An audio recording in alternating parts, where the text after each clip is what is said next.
Hi guys! Get ready with me habang pinapag-usapan natin ano nga ba talagang nangyari sa YouTube channel ko. Since super dami nagtatanong sa inyo ano nangyari, bakit hindi ako nag-post, bakit na-stop, ganyan. So it all start off nung nag-start na ako na ma-monetize sa YouTube. So nagtuloy-tuloy na yung post ko ng vlogs. And then, nag-email sa akin si YouTube, ina-ask nila ako to verify my identity. So, sabi doon na mag-send daw ako ng ID, ganyan. So, then I did. Nag-send ako ng iba't ibang ID, PhilHealth, Teen ID. Pero nagtataka ako kasi hindi na-verify yung account ko. Ang kailangan lang naman sabi doon is yung pangalan, correct age, and all. Yun pala, turns out na kailangan ang isend kong ID is passport or driver's license. So, then, ang ginawa ko guys, nagpabook agad ako ng passport appointment and then pinuntahan ko yung passport appointment ko. Pero pagdating ko sa passport appointment ko, sabi nila sa akin na hindi daw nila tinatanggap yung ganong klase ng ID, which is PhilHealth, Teen ID, and NBI clearance.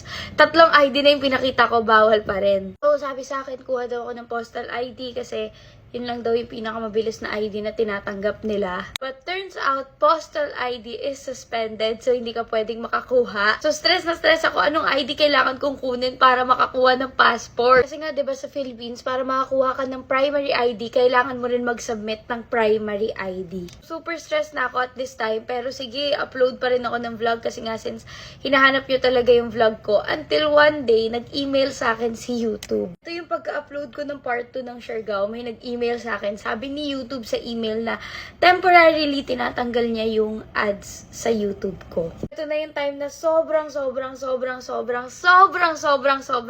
stress na ako kasi hindi ko na alam gagawin ko. Kasi kaka-upload ko lang ng vlog, tapos nawala yung ads, tapos lahat ng ads sa YouTube ko, pati sa mga previous videos ko, lahat nawala yung ads. So in short guys, na-pause yung monetization sa channel ko. So that's when I decided na okay, kailangan ko i-take down tong kaka-post ko lang na video, which is yung part 2 ng Siargao, and ayusin muna yung passport ko. So yeah, tinake down ko siya kahit kaka-upload ko pa lang, pero ang dami ng views nun. Tapos bumalik ako sa passport, tapos buti na lang, thank you, pwede yung temporary national ID. Pagkakuha ko agad ng temporary national ID, nag-book agad ako ng passport appointment. Pero yung passport appointment ko, imbes na sa SM North, napunta sa SM Olongapo, Zambales. So, that's another problem, pero that's for a different story na guys. Ang importante ngayon, okay na! Bumalik na guys yung monetization ko, verified na yung account ko, okay na lahat. So, tuloy-tuloy na to. In fact, I re-uploaded my Siargao part 2.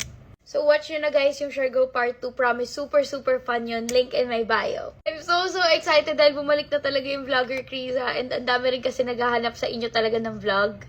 And marami pa akong i-upload na vlog. So, wait nyo lang. Subscribe to my channel. Bye! Mwah!